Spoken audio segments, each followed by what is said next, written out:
Dry kitchen vs wet kitchen. Perlu ke dua dapur? Hai, Uncle Andrew sini. Topik hari ini memang hot. Ramai yang tengah buat rumah baru terus tanya, Uncle Andrew, saya kena buat dua dapur ke? Dry kitchen dengan wet kitchen itu penting sangat ke? Kalau tengok rumah moden sekarang, memang banyak buat dua dapur. Satu cantik siap marble top, satu lagi kat belakang untuk masak berat. Tapi soalannya, perlu ke atau ikut trend je?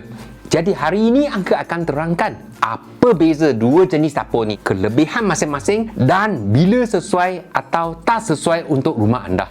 Apa itu dry kitchen dan wet kitchen?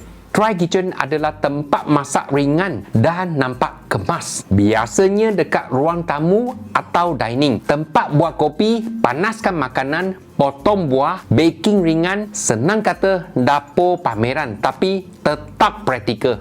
Wet kitchen pula adalah dapur sebenar untuk masak berat. Goreng ikan, tumis sambal, masak kari, semua kerja berasap dan berbau buat dekat sini. Selalunya di bahagian belakang ada tingkap besar, hook kuat dan jubin sampai siling.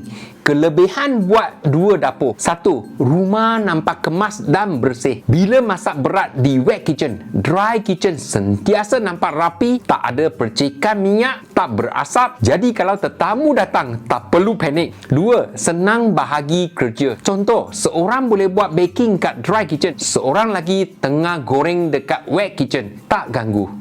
Tiga, ruang memasak lebih selamat. Wet kitchen boleh guna bahan tahan haba dan air, jadi lebih tahan lama. Dry kitchen pula boleh fokus dengan desain cantik dan storage ringan. Empat, nilai rumah pun nampak naik. Rumah dua dapur nampak eksklusif dan moden, terutama untuk rumah semi-D, bungalow atau corner lot. Kekurangan dan perangkapnya. Satu, kos lebih tinggi. Dua dapur bersama dengan dua set kitchen, dua countertop, dua kawasan plumbing dan elektrik. Kadang bajet lari sampai 3-40%. Dua, perlukan ruang lebih. Kalau rumah jenis terrace kecil, buat dua dapur boleh sempitkan laluan. Akhirnya kedua-dua jadi tak selesa guna. Tiga, maintenance berganda. Dua dapur bersamaan dengan dua tempat kena lap, dua tempat kena jaga. Kalau jenis jarang masak, memang tak berbaloi.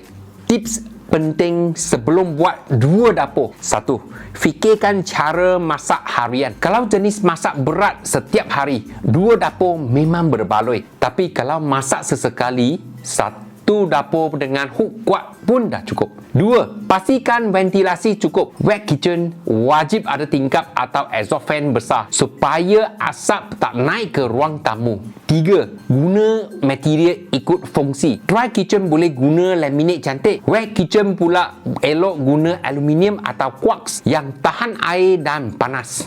Empat, rancang laluan antara dua dapur. Pastikan senang akses. Contohnya, dari dry kitchen ke wet kitchen. Jangan jauh. Kalau kena pusing satu rumah, nanti malas nak guna. Siapa sesuai dan tak sesuai.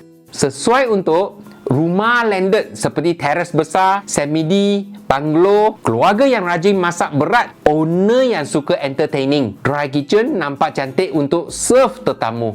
Tak sesuai untuk dapur apartmen kecil. Bajet terhad.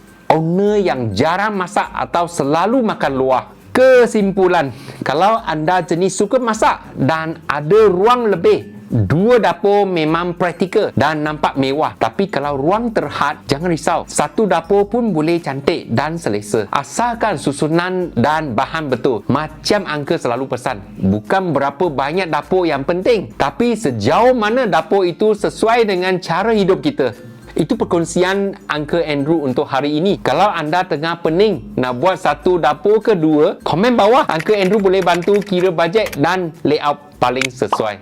Kalau video ini bermanfaat, tekan like dan share supaya lebih ramai orang dapat elak tersilap pilih material. Dan untuk lebih banyak tips, tekan subscribe dan loceng notifikasi. Jumpa anda dalam video seterusnya. Terima kasih kerana menonton. Jangan lupa klik like, komen, share dan subscribe. Pastikan anda on notification supaya dapat update terkini dari Uncle Andrew.